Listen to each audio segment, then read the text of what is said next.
नमस्कार दोस्तों। आज सुबह की शुरुआत बहुत सारे लोगों के लिए बहुत एक शॉकिंग खबर के साथ में हुई कि शेफाली जरीवाला नहीं रहीं। जो लोग 1990s की शुरुआती दौर में जिन्होंने रीमिक्स म्यूज़िक को बॉलीवुड के रीमिक्स म्यूज़िक को उभरते देखा और उस समय जो है कि कल्चरल और म्यूज़िकल चेंज आ रहा था। जिस तरह से उस दौर में एमटीवी और वीटीवी आ रहे थे और एक पूरा इंडिया का कल्चर और ख़ास तौर पे जो यूथ था वो जिस तरह से बदल रहा था, तो उसका चेहरा बन गई थी शेफाली जरीवाला। रीमिक्स का एक गाना आया था, काँटा लगा, और उस गाने ने जो पॉपुलैरिटी हासिल की थी, उस गाने में जो बगावती तेवर दिखे थे उस लड़की के, जिसका रोल शेफाली जरीवाला ने प्ले किया था, तो एक तरीके से वो आइकन बन गई थी और आज तक रही हैं। ऐसा कई बार तो होता है कि कुछ गाने एक टाइम बीइंग में चल जाते हैं और उसके बाद भुला दिए जाते हैं, कुछ चेहरे आते हैं, भुला दिए जाते हैं। लेकिन काँटा लगा उस दौर का सबसे बड़ा गाना था और उसमें जिस तरह से शेफाली जरीवाला नज़र आई थी एक रेबेल गर्ल के रूप में, वो जो है आज तक उनकी छाप जो है बनी हुई है लोगों के दिलों में। और शेफाली जरीवाला ने कहा भी था एक इंटरव्यू में कुछ समय पहले कि मैं चाहूँगी कि मरते दम तक लोग मुझे इसी इमेज के साथ में याद रखें। तो वही हुआ, लेकिन आश्चर्य की बात ये है जिस बात ने सबसे ज़्यादा लोगों को चौंकाया कि वो सिर्फ़ 42 साल की थीं और 42 साल की उम्र जो होती है वो किसी के भी जाने की नहीं होती है। और बताया ये जा रहा खबरें ये आ रही है कि आधी रात के आस-पास जो है उनको हार्ट अटैक आया और जब उनको हॉस्पिटल लाया गया, अंधेरी वेस्ट का बेली व्यू हॉस्पिटल है, तो जब उन्हें वहाँ ले जाया गया तो कहा ये जा रहा है कि उनके हस्बैंड पराग त्यागी और 3 लोग और साथ में थे, उनको लेकर गए थे। मगर हॉस्पिटल का ये कहना है कि जब तक उन्हें यहाँ लाया गया, तो वो अपना शरीर जो है वो त्याग चुकी थीं। शेफाली जरीवाला कि इस निधन की खबर के बाद में सोशल मीडिया में बहुत सारे रिएक्शन आ रहे हैं, फ़िल्म इंडस्ट्री से आ रहे हैं, म्यूज़िक इंडस्ट्री से आ रहे हैं, टेलीविज़न इंडस्ट्री से आ रहे हैं। लोग शॉक्ड हैं कि ये कोई ऐज नहीं है और इतनी कम उम्र में। और शेफ़ाली जरीवाला ने जैसे मैंने कहा कि एक आइकन बन गई थी, वो एक ही गाने के साथ में उनकी पहचान जो है, जो पहला गाना था उनका जो मात्र उनके 18-19 साल की उम्र में आया था। तो वो पहचान उनके साथ ताउम्र और ताज़िंदगी जुड़ी रही, आज भी लोग उन्हें उसी नाम से जानते हैं। हालाँकि इसके बाद में उन्होंने कुछ और म्यूज़िक वीडियो किए थे, टेलीविज़न शोज़ में नज़र आईं, फ़िल्मों में नज़र आईं, इवन जब वेब सीरीज़ का दौर आया तो वो वेब सीरीज़ों में भी दिखीं कुछ एक। मगर उनके साथ जो काँटा लगा वाली गर्ल जो एक ही पहचान थी, वो बिल्कुल जुड़ी रही। अब उनके निधन के बाद में जो भी चीज़ें आ रही हैं सामने उनकी शुरुआती लाइफ़ के बारे में आ रहा है कि वो एक जिस गुजराती फ़ैमिली से आती थीं और बहुत अच्छी स्थितियाँ नहीं थी। उन्होंने भी कुछ इंटरव्यूज़ में बताया था कि उनके फ़ादर को जो है फ़ाइनेंशियल लॉस हुआ था काफ़ी। कॉलेज की पढ़ाई के लिए उनकी मदर ने अपनी चूड़ियाँ जो बेच दी थी। इस तरह की कहानियाँ जो हैं वो आ रही हैं। लेकिन ये ज़रूर है कि शुरुआती लाइफ़ के स्ट्रगल के बाद में काँटा लगा से जो सक्सेस शेफ़ाली जरीवाला को मिली, उसने उनको एक बहुत बड़ा मुकाम दिया। ये बात सही है कि वो उस तरह का नहीं है कि जिसमें स्टारडम बहुत बड़ा होता है, लेकिन जो एक पहचान होती है वो बड़ी ठोस होती है। तो उस तरह की और उसके बाद में बिग बॉस 13 जैसे रियलिटी शो में भी आई और बिग बॉस 13 जो है आप जानते हैं सिद्धार्थ शुक्ला वो भी उसमें थे और काफ़ी चर्चित वो सीज़न रहा था। तो स बिग बॉस 13 में भी शेफाली नज़र आईं और उसके बाद में वो काम करती रहीं और जहाँ तक उनकी शुरुआती सफलता के बाद में उनकी पर्सनल लाइफ में जो एक बड़ा चेंज आया था, एक तो पॉपुलैरिटी और सारी चीज़ें तो हुई थी, लेकिन उन्होंने शादी की थी उस कामयाबी के बाद में और उनकी पहली शादी शादी जो थी, वो हरमीत सिंह, जो मीत ब्रदर्स के जो म्यूज़िशियन सिंगर्स हैं, तो हरमीत सिंह के साथ उन्होंने शादी की थी। और लेकिन ये शादी जो है बहुत ज़्यादा नहीं चल पाई थी, 2007 में ही दोनों अलग हो गए। फिर उसके बाद में कहा ये गया कि भई शेफ़ाली जरीवाला इस शादी के टूटने से इतनी ज़्यादा डिस्टर्ब हो चुकी थी कि उनका इस तरह के रिश्तों में कोई भरोसा नहीं रह गया था।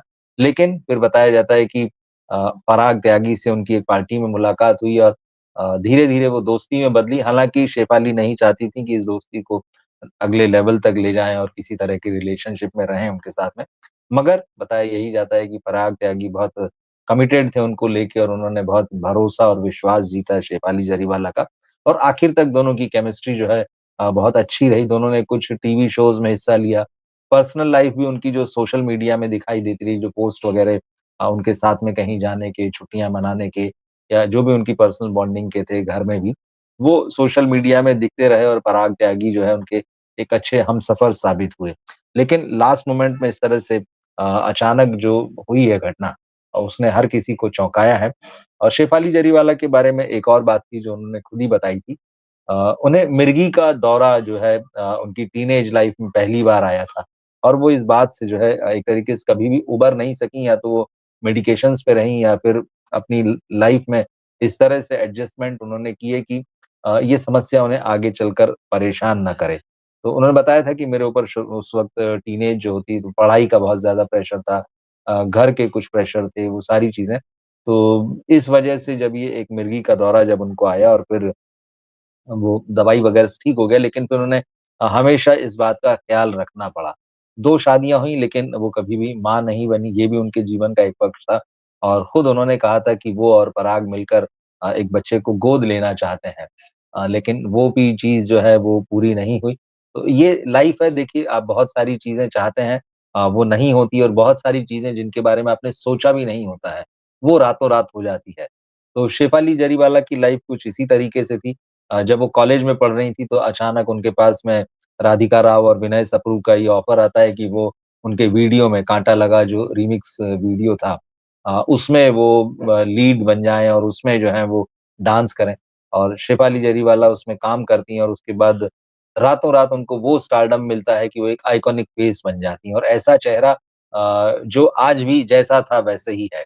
उसके बाद मतलब उस गाने की सफलता के बाद लोगों ने शेफ़ाली जरीवाला को बहुत बदलते हुए नहीं देखा। वो जैसी उस दौर में दिखाई देती थी, लगभग मतलब इतने बरसों के बाद भी जो है, लगभग आप समझ लीजिए 25 साल, तो वो उसी तरह से लोग उन्हें देखते रहे, वही उनकी इमेज रही और उनके अपीयरेंस में भी कुछ बहुत ज़्यादा बदलाव देखने को नहीं मिलता है।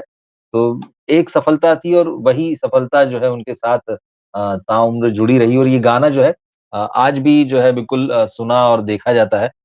90s का जो मिड 90s का दौर था, उसने इसी तरह के पॉप कल्चर वाले आइकन दिए। वो पॉप कल्चर आइकन थी, जिसमें रातों-रात एक बड़ी सफलता मिलती है। रीमिक्स गानों का दौर 1990 के शुरुआत में आया था, लेकिन जो 95 से लेके 2005 तक के जो 10 साल थे, ये बड़े साल थे उसके लिए कि बड़ा कल्चरल चेंज जो था, जिससे म्यूज़िक गुज़र रहा था, जिससे उस दौर का यूथ जो है वो गुज़र रहा था। हिंदुस्तान की छवि उसमें बदल रही थी और इसकी बात मैं इसलिए कर रहा हूँ छवि बदल रही थी, क्योंकि शेफ़ाली जरीवाला कहीं न कहीं उसका चेहरा बनी। अ, सेंसर बोर्ड जो ये गाना जब सेंसर में गया और वहाँ पर इसको लेकर बातें हुई जिस तरह से या फिर बाद में रिलीज़ होने के बाद में क्योंकि वो एमटीवी और वीटीवी का दौर था। उसमें इस तरह की चीज़ें जो है जिसमें यूथ को रिबेल दिखाया जाए या उस वक़्त जिस तरह से ड्रेसअप होता था वो इस फ़िल्म में जैसे इस गाने में आप देखें कि शेफ़ाली जरीवाला थॉन्ग जिसे कहते हैं वो दिखाई दे रहा है। मतलब आपका जो अंडरगारमेंट है, वो आपकी पैंट से बाहर नज़र आ रहा है, वो कमर पर नज़र आ रहा है। ये एक बहुत बड़ी चीज़ थी। टे उस गाने की वीडियो को आप देखेंगे तो टैटू सब लोग हाथ में लगवा रहे हैं, लेकिन वो कहीं न कहीं अपना जो अपर पार्ट है चेस्ट का, वहाँ पर वो टैटू लगवा रही हैं। फिर उसी गाने में वीडियो में आप देखेंगे कि डांस के जो स्टेप्स हैं वो तो ठीक है। वो लड़की कहीं न कहीं उसके हाथ में एक एडल्ट मैगज़ीन है और एडल्ट मैगज़ीन वो जो कि फीमेल्स के लिए उस वक़्त बहुत सारे लोगों को ये पता भी नहीं था कि ऐसी भी एडल्ट मैगज़ीन आती है। लोग ये मानते थे कि सिर्फ़ मेल्स के लिए एडल्ट मैगज़ीन होती है। ये बहुत तमाम लोगों को नहीं पता था कि फीमेल्स की भी एडल्ट मैगज़ीन होती है।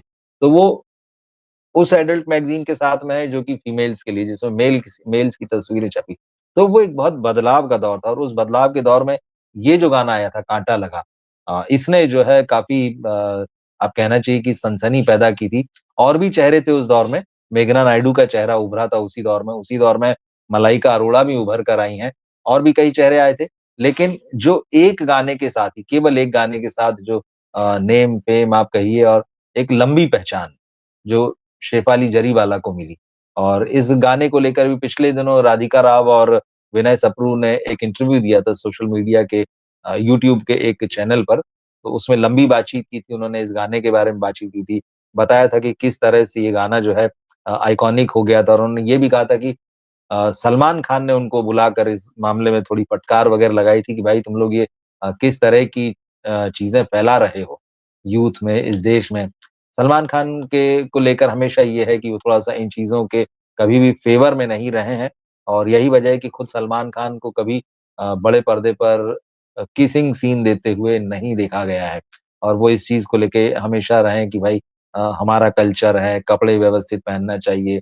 ऑन स्क्रीन जो ये पीडीए वाला जो मामला है जो ये सारी चीज़ें नहीं होना चाहिए। एक आध वीडियो शायद उनका वो भी आप देख सकते हैं कि जिसमें कैटरीना कैफ को शॉर्ट कपड़े ना पहनने की बात कह रहे हैं, जिनमें वो उनकी गर्लफ्रेंड रहा करती थी या जब नज़दीकियाँ थी। तो सलमान ने हमेशा इस तरह की चीज़ों को थोड़ा-सा वो बच कर चलें और उनका कहना है कि ये सब नहीं होना चाहिए कल्चर में। लेकिन सलमान खान का ज़िक्र इसलिए आया क्योंकि काँटा लगा जो ये जो वीडियो था, इसका रीमिक्स वर्ज़न का, तो राधिका राव और विनय विनय सप्रू ने इसको डायरेक्ट किया बहुत खूबसूरती से और जब ये आइकॉनिक बन गया तो उन्हें तारीफ़ें मिली, मगर जैसे सेंसर बोर्ड ने भी सवाल उठाए, बहुत सारे और लोगों ने उस समय सवाल उठाए थे। आज ये सारी चीज़ें बहुत नॉर्मल दिखती है कि किसी लड़की का उस तरह के कपड़े पहनना कि थॉन्ग दिख रहा है, अंडरगारमेंट जो है कमर पर दिखाई दे रहा है, पैंट जो है वो नीचे है या उसने अपर जो पहना हुआ है वो काफ़ी बोल्ड है या उसके टैटू बने हुए हैं बॉडी के अपर पार्ट्स पर या जो क्लब में एंट्री के लिए जो सील लग रही है, तो हर चीज़ में उसके बगावत दिखाई दे रही है। तो उस वक़्त ये जो नई सदी आई थी जिसे आप कहते हैं साल 2000 के आस-पास को जो दौर था और म्यूज़िक भी बदल रहा था, म्यूज़िक भी हमारा उससे पहले बड़ा इस तरह का था जिसमें ये जो इलेक्ट्रिक बीट्स, इलेक्ट्रॉनिक बीट्स ये जो सब चीज़ें हैं, बहुत फ़ास्ट रिदम ये चीज़ें नहीं थी। होती थी फ़िल्मों में, लेकिन उस तरह का संगीत बनाने वाले बहुत थोड़े से लोग थे और उनकी एक अलग पहचान थी। मगर उसके बाद में ये रीमिक्स के साथ में कि हर गाने को जो है फ़ास्ट कर दो, हर गाने में जो है बीट्स डाल दो और फिर उसके साथ-साथ वीडियो भी आ गए थे। तो ये जो वीडियो आए तो उन्होंने उन गानों का और उनको देखने का नज़रिया ही बदल दिया। और उसी के बीच में जो जब शेफाली जरीवाला जैसा चेहरा या जैसे मैंने कहा मेघना नायडू वाला मेघना नायडू का चेहरा, कलियों का चमन ये गाना आप देखिएगा अगर आपने नहीं देखा है और देखा होगा तो आप जानते होंगे। एकदम से ये साल 2000 से लेके 2002, 2005 ये चेहरे उभरे थे और बहुत फ़ेमस हुए थे। और मेघना नायडू ने तो बाद में काफ़ी फ़िल्में भी की शेफाली जरीवाला ने ज़रूर कम काम किया और उसके पीछे वजह यही थी, उनका कहना था कि जो मिर्गी की प्रॉब्लम थी उन्हें, तो कब उन्हें ये दौरा पड़ेगा और कब वो मुश्किल में आ जाएँगी वो कहती थी मुझे नहीं पता। हालाँकि उन्होंने इस पर कंट्रोल पा लिया था, मगर एक जो डर होता है वो अंदर वो हमेशा बना रहता है, कई बार उससे छुटकारा पाना बड़ा कठिन होता है। तो बहुत ही सिलेक्टिव काम करती थी, बहुत ज़्यादा काम नहीं करती थी, इसीलिए उन्होंने बाद में ऐसा नहीं जैसे मेघना नायडू ने तो बाकायदा जो है वो बतौर हीरोइन आकर फ़िल्में की, आधा से 1 दर्जन जो है बिल्कुल बोल्ड रोल के लिए बहुत फ़ेमस हुईं। दोनों साथ-साथ थीं, मेघना नायडू और शेफाली जरीवाला, एकदम लगभग एक समय में। तो मेघना ने करियर बनाया, हालाँकि वो चल नहीं पाईं, वो फ्लॉप हो गईं। लेकिन शेफाली जरीवाला को मौके मिले, उन्होंने इनकार भी किया और इक्का-दुक्का कभी वो दिखाई भी नहीं। जैसे सलमान खान का ज़िक्र हुआ, तो सलमान की ही फ़िल्म थी मुझसे शादी करोगी। उसमें वो नज़र आईं। छोटा-सा रोल था, इम्पोर्टेंट रोल था, एक आध कन्नड़ फ़िल्म भी की, बाद में उन्होंने डांस रियलिटी शो किए, वेब सीरीज़ की। काम उन्होंने कम किया, लेकिन हाँ, ये ज़रूर रहा कि उनको ये जो पॉपुलैरिटी मिली थी, काँटा लगा। काँटा लगा के परफ़ॉर्मेंस जो है वो तमाम जगहों पर देश में, विदेश में होते रहे और दूसरे गानों के भी, तो वो शोज़ करती रहीं।